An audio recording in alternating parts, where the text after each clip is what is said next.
Hello, hello, hello. Good afternoon, everyone. I know we have a lot of coffee going, but we are getting ready to get started. So happy Tuesday. All right. Good afternoon. My name is Maria Brown Spence, and I am here to welcome you all to the first in-person Veterans in Tech Summit since 2019. Woo, yes. That is what I'm here for, in person. It is so great to see everyone live and in the flesh and not on the Zoom call or with an avatar. So this is so wonderful. So get comfortable. Don't let that social anxiety hit you in the face today if you are nervous being around people. We are so excited to have you. So this afternoon, we have a great lineup. We have 4 panel discussions around civilian transition, career access, and mental health. I'd like to give a special shout out to our sponsor, AWS, for this afternoon summit. Yes.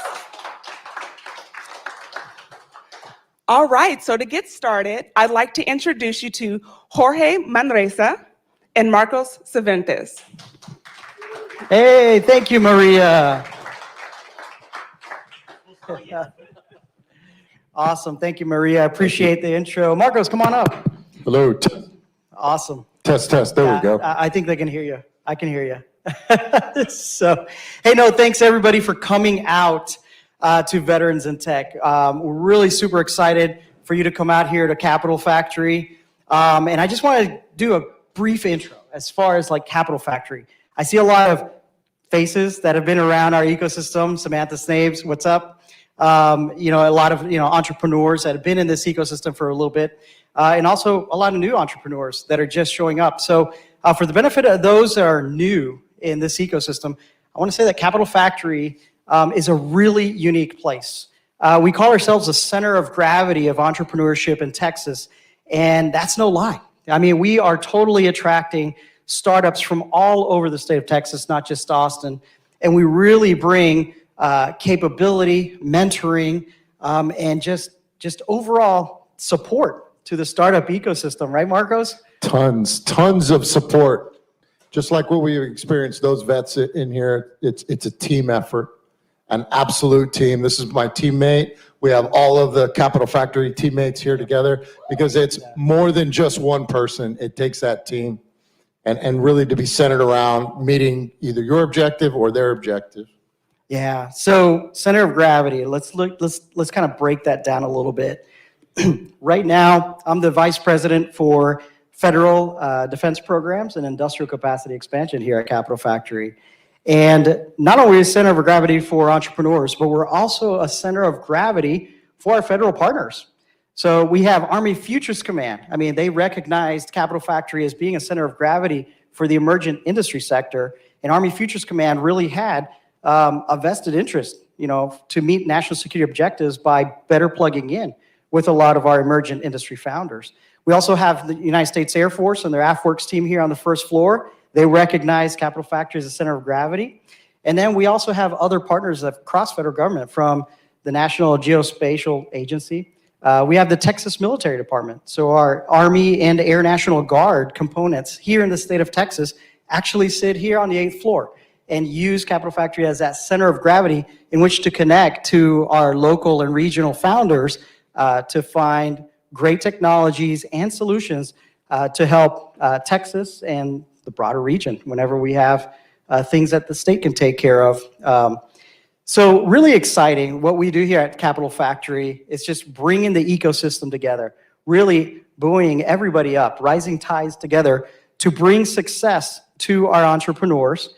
Not to, basically all entrepreneurs, to include our veterans and many other ecosystems across the entrepreneur community. So, Marcos, tell me, why are you so excited today about Vets in Tech? So this is really not the first, but we're back, right? Capital Factory is back. We are all here together. That's what I'm most excited about. Shaking somebody's hands or fists bumping and actually finding out and seeing more of what makes you click, what makes us click, and really to let everybody know about what is happening here in Capital Factory. This is the center for gravity when it comes to entrepreneurship, right?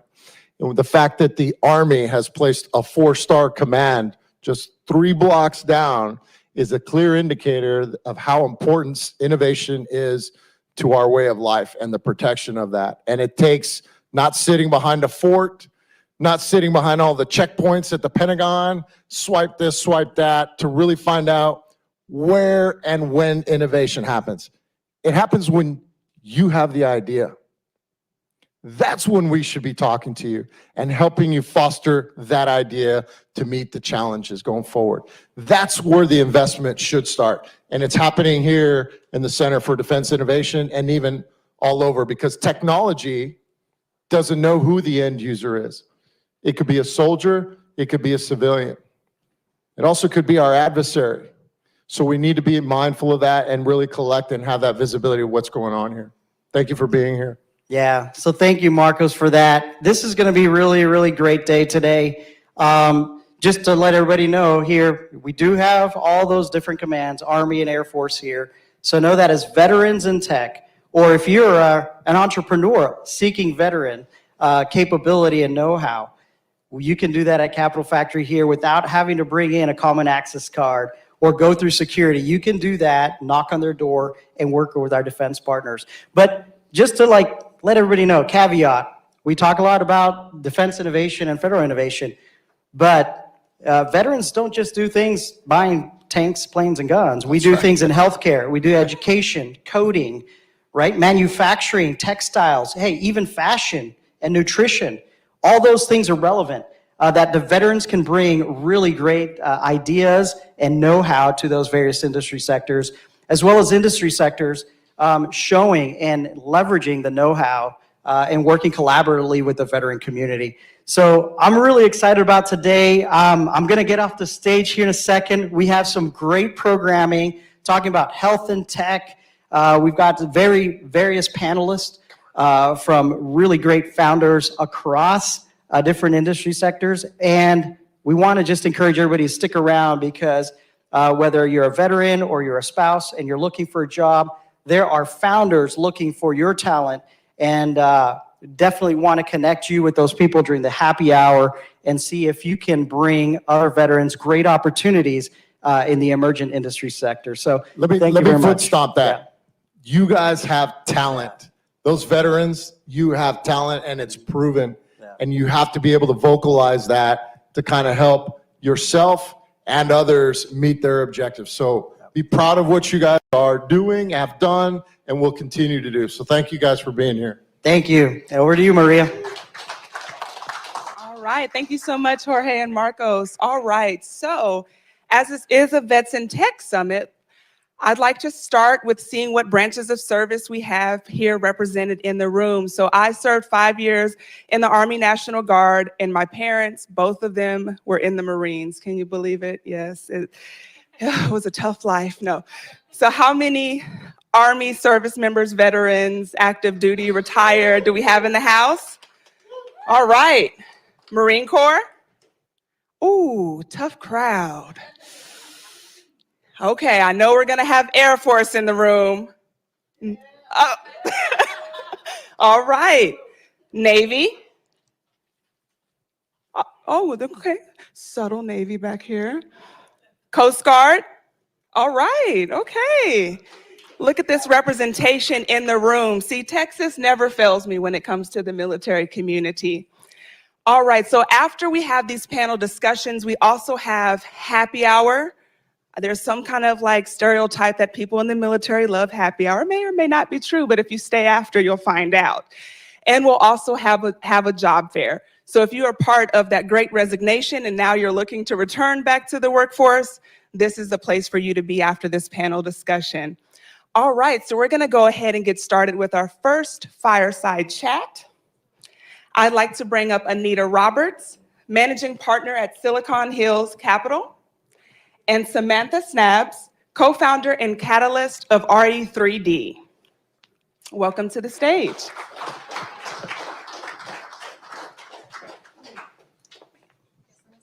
I know.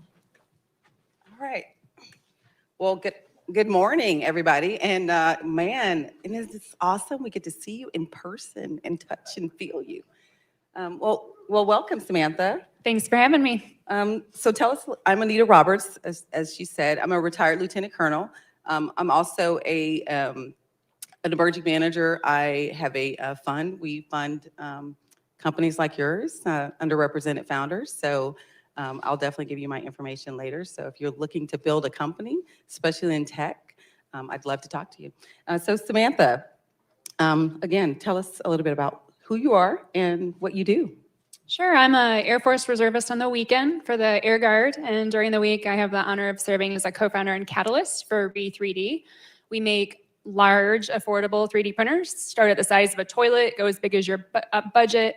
And most recently, with the support of the community and those of you that may have voted for us when we were shamelessly hustling in pitch competitions or writing letters of support and MOUs last night, for those of you that had to submit a phase 2 RFP, we've been able to modify our printers to print directly from shredded plastic garbage. Awesome, awesome. And do you have a military background? Yes, ma'am. I'm an officer in the Air Guard. Oh, here she goes with the ma'am thing. We're in civilian clothes now, so we're good. Call me Anita, please. So tell us about your military experience and how it's affected your decision-making as an entrepreneur. Well, when I was 29 in my lunch hour at NASA, with $120,000 of student loan debt, I thought that'd be a great time to enlist. So I took the non-traditional path, and it was shortly after that we were founding this company, Re3D. So both careers have been in tandem. It's been really cool just to see, especially when I have to do the hazing, the captain's school and the major schools, and to get so much opportunity to learn about leadership and then to exercise it, what I'm learning both ways. Awesome, awesome. What advice would you give to other entrepreneurs who are looking to hire veterans and their family members? Yeah, I would say start now. P.S. We're hiring. So if you love 3D printing and want to do anything in 3D printing, please contact me offline. But I would say watching some of my peers that don't have a military background when they hire vets, they're always blown away by the can-do attitude. Absolutely. The lack of quibbling. Yeah. And just the commitment to get stuff done and to put in a lot of hours. I would say it's good, even within our own team, the veterans versus non-veterans, just to recognize that, they're used to that high tempo, and to assign them to a role or a task where they can just really excel and encourage the team. Absolutely. And mission focused. I will tell you, my bestie is also a retired lieutenant colonel, and we have been able to do some amazing things with our company. And it's because, the military teaches us to stay mission focused. So if we have a task and, we have a goal, we don't stop until it's done. And so that's why, I really enjoy working with military veterans and especially their family members. My assistant, she's actually virtual, and they just returned from Germany. And so she's in Fort Benning. They're in Fort Benning, Georgia. So we love to hire veterans and their family members, and we definitely encourage more folks to do that. What's interesting is even though I would say we tend to be very mission driven, we learn to adapt and overcome. Absolutely. In the military.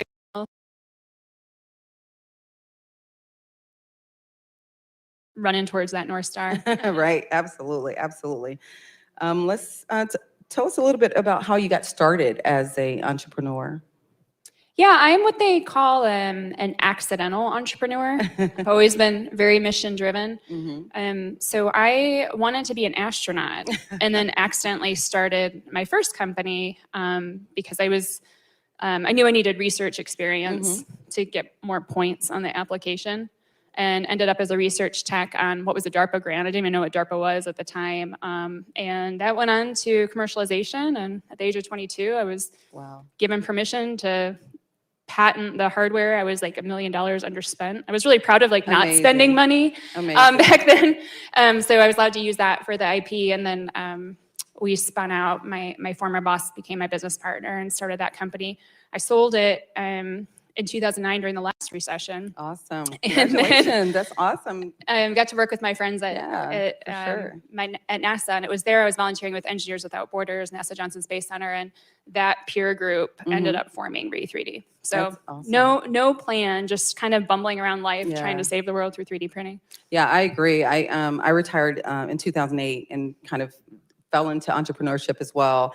And I did PR and marketing in the military. And so I started a media company. And I was telling someone earlier, 3 years later, we got a call from a company in Florida that wanted to use our trademark because we had trademarked our product. And so we went through that whole process of trying to, first I had to get smart on being able to sell a company, because coming from a service industry, we're like, what? You want to buy my company? I definitely Googled it the You know first what I mean? time. You know like what I how mean? to sell your business. And it's really, and a lot of entrepreneurs, go through that. But, what I found was, the lawyers will help you. Take the check. That's what he kept saying. Take the check, build a new company and start fresh. And that was really great advice for me, because now I was able to not only build another company, but create a nonprofit to help more folks. So let's talk about the 3D printing and what is that, and talk to us a little bit about what that actually is and what you do. Yeah, so it's really fun being in Austin because there's a number of companies in the ecosystem, and everyone's kind of working on a different hack. But 3D printing at its core, as many of y'all may know, is just putting things together to make something else. I do the glorified hot glue gun style of 3D printing, and I can do it with the rope-like material you may have seen in the MakerBot upstairs, and pellets, which makes the rope-like material, or shredded up plastic, which basically gives you 3 ways to print with trash or not trash. And we like to go really big. So we make big things from garbage or not garbage. Wow. But you're welcome to take a virtual tour. Our teammate Charlotte offers tours of our factory, and we have meetups. Again, we are a social enterprise. We give away 1 printer for every 100 we deliver to someone trying to make a difference in their community. If you know of someone that can help, feel free to sign up for our newsletter so you get the news on that. But we're, I would say, yeah, we're more on the social side and just trying to help evolve the technology to allow more people to problem solve independently. As a warfighter, I'm just really committed to helping people have economic independence. So why do you think 3D printing is important to the tech space? Well, it's been around for a while, but it definitely, what's cool about the tech space and 3D printing, regardless of what type you do, what flavor is, it is just a great resource to help reduce the barrier to entry for people, say, that are prototyping concepts, or maybe are focused on like a customized application. And sometimes I forget, but the printer does exactly what you tell it to do. And the material space is evolving every day. And what you're really doing with my flavor of printing is doing physics, thinking about gravity, and also material science. And I think that's really exciting. So with the pellet printer, and we now can do compounding and loading of materials and extruding mixtures that have never been done before. So they get to like play with Oak Ridge and different national labs. So yeah, it's I think for technologists thinking about advanced materials and the future of healthcare and these new frontiers, it's a really exciting time to be part of the conversation. Awesome. And are we doing questions and answers? In 4 more minutes. Okay, all right. Don't start thinking of your questions. Okay. Q&A in 4 minutes. So let's talk about cost and the prospect of scaling what you're doing. So how did you fund your company? And Yeah, so again, I don't put a lot of thought into the business side of it initially, or joining the military apparently. But we got our start here, and just awesome. just around the corner. So in 2013, we had like a blog through NASA, and we were blogging about making toilets from garbage and 3D printing, and somehow along the way we heard about Startup Chile. So in this version of the company now, there's all these startup resources. So we applied to Startup Chile, and I was actually, fun fact, I was in officer school, and I get my government BlackBerry out of the security drawer at the end of it, and I see that my boss at NASA had liked the status from the president of Chile announcing that we had 40K equity free to try and make this happen. Turns out what they really wanted was to have the story of getting these NASA nerds to quit their jobs, move to Chile, and start a company. So we took that 40K, and Matthew, my co-founder, said, printing from garbage is really hard. So let's make the big, affordable 3D printer first. He did it in 8 weeks. Little did we know, when I arrived there, Startup Chile had a huge booth at South by Southwest, where the story is going. So Matthew built the prototype in his living room. Startup Chile agreed that if we could make the prototype in time, they would allow us to unveil it at South by. Nice. Matthew then realized he couldn't get it through the door. He took it apart, drove to Austin, put it back together at the Startup Chile booth, and I was in Chile, and I launched a Kickstarter campaign. We didn't even have a name for the product. If you see the video, it's terrible. And Kickstarter contacted us, and they're like, we're not going to approve this until you name your device. We were in a big fight. It was almost called Big Bertha.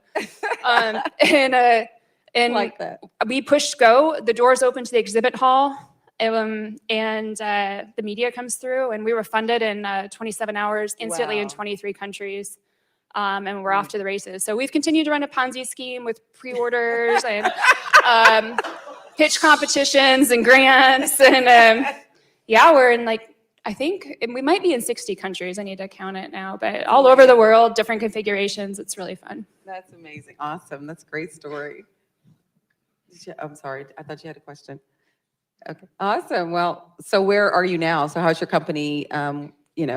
What's your status now? Well, I look like hell today because I was up all night working on the phase 2 RFP. I don't know if anyone here is feeling the pain with the AFWorks grant that was due. Did you guys make the cutoff? The formatting was nuts on that one. I was stressed out. I submitted with 12 minutes to go, but so we're always looking forward, right? Mm-hmm. Because we are bootstrapped, we're an open source bootstrapped social enterprise that fabricates ourselves. Turns out actually during COVID that's kind of relevant, but it means there's a lot of dollars out there to really continue to drive this technology forward as we think about advanced materials, as we think about new markets. And for us, what we're most excited about is printing from garbage. So one of our pandemic pivots, not really, is combining the hardware and services we already offer that can process waste in a shipping container. We started to get the requests during the PPE crisis. Okay. And so the grant we were working on was to pilot 2 of those off grid at USAFA. We're also working on a flavor of that down in Puerto Rico now to take the water bottles still sitting around from Hurricanes Irma and Maria, where we have an office, to hire 2 more teammates and try and make things of local value. But we're really excited now to engage with some of our friends and displaced person camps and in really austere environments who are trying to problem solve on the social end, while also thinking about where that might have value in flexible manufacturing, even in Kona. So we're really knee deep in the garbage thing now with shipping containers. I just got my first one last month. It's super cool. I'll post a picture of my dog in it on Instagram. Yeah, that's great. Awesome. Wow, that's amazing. So kind of break down the cost that you were sharing, because I know you said you received the $40,000 from Startup Chile. So before that, did you go through a friends and family putting money, your own, bootstrapping? No, we've been flamboyantly bootstrapping. Honestly, I mean, if you've been an investor in additive manufacturing, you're probably a little bit disgruntled, right? Like it's never moving fast enough. The market's still pretty broad. Investors want it to be super focused. So we probably weren't the best candidates. Plus, we want to save the world through garbage and 3D printing. So that was a tough sell in the beginning, but we're like 50-50 in pitch competitions. Like we're in the down select right now for She Loves Tech. It's a great way to get earned media. So we do a lot of those, but we basically have been using non-dilutive funds to hustle the company, and we sell our product, so that helps. So I encourage any of you guys that are in hardware, go ahead, get your product out there, get it outside of your grandma and your friends, and just be open to feedback, because you never know if where that will lead and shape your product and potentially allow you to remain independent a little longer. Awesome. All right. Well, I think we'll take a few questions from the audience if anyone has some questions. Any questions? Questions, anybody? Nobody wants to make things from junk? What? So there's a lot of different types of plastics, and so when you're going through they don't all melt together. Yeah, with the National Science Foundation, we were hyper-focused on water bottles, which is interesting. All water bottles are not created equal. We can have a conversation about that offline. But thanks to actually, my teammate Mike, our former chief of staff, won reverse pitch standing right here on this stage a couple years ago. And that exposed us to HID Global. They actually make your military CAT card, all of our ID cards. 2,000 pounds of the polycarbonate die-cut skeletons that gets stamped out of go to the Austin landfill every 10 days. So we won $10,000 and 2,000 pounds of their garbage. And that exposed us to this whole opportunity around post-manufacturing trim and scrap.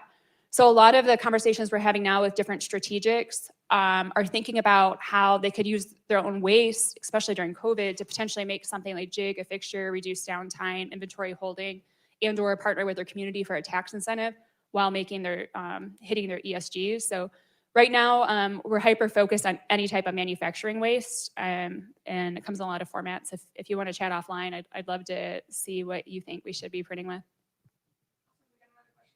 Yes, ma'am. Related question.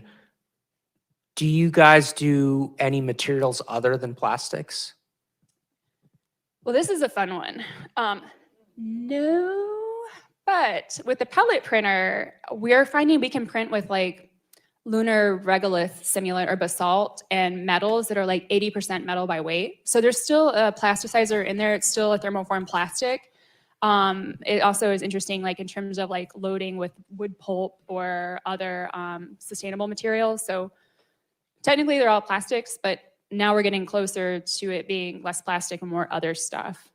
If that's of interest to you. We have done some hacks. We do custom solutions. We've done paste extrusion before, and most recently one in STTR. We're working on thermosets for heat shield development for NASA, and that's been really cool. Hi, Andrew Glaze. Given your background, military, prior success selling a company, your area of focus, and that you're a woman, I'm a bit surprised that VC isn't beating down your door a little bit. Could you, you touched on it briefly, but could you expound upon your experience in raising VC capital, both most recently, as in like now, versus maybe a few months or a year ago, and how has it changed, if it has at all? Yeah, that's a great question. I might not be qualified to respond because I've actually never raised a round. I was thinking about it with the first company. It was a life science company. We were marketing an artificial immune system. And then during the recession, we just went straight to acquisition. But yeah, with Re3D, we've talked to a couple investors. For me, how I view it is you want it to be a partnership and a conversation, and we just haven't found that alignment yet.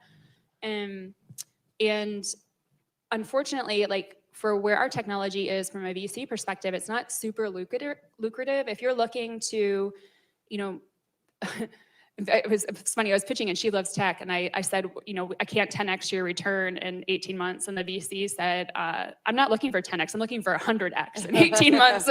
Like 3D printing is just not there yet. So for me, if and when we raise, we just really want to be transparent with a partner.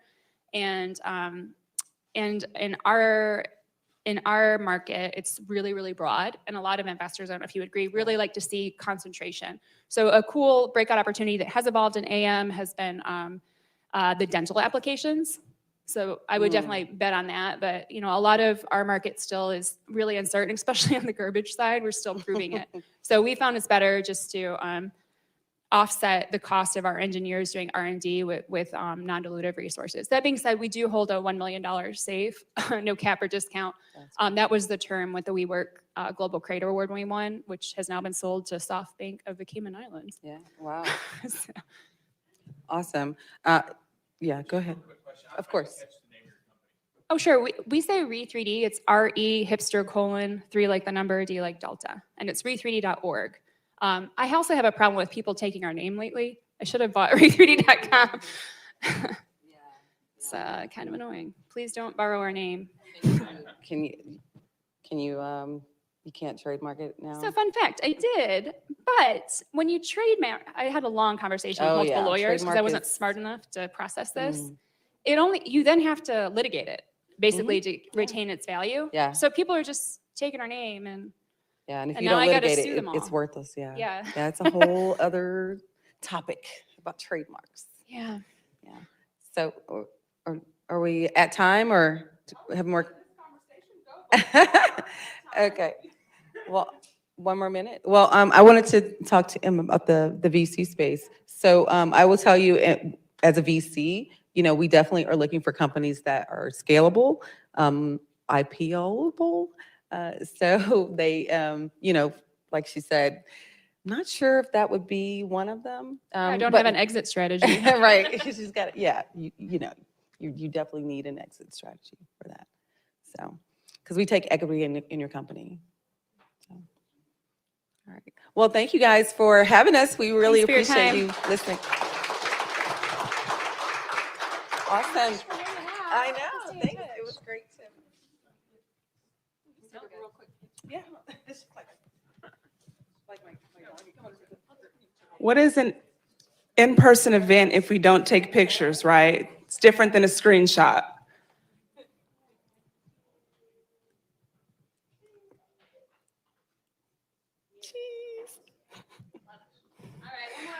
Woo! All right, so if your dreams of being an astronaut failed, happens to the best of us sometimes, being an entrepreneur might be the next best thing. So might want to look into that. I learned a lot about plastic today. Gonna take some notes and go back home and see what I have in my recycling bin. But all right, so we are at our first break. Can you believe it? Panel has already passed, and we are now moving into the break. So during this break time, which will be about 10 minutes, feel free to network, get some cold brew and coffee, which is from a veteran-owned business called Cuvée, excuse me. And so that's what we have for you right now, a 10-minute break, network, grab some snacks and coffee, and we will be back to the stage shortly.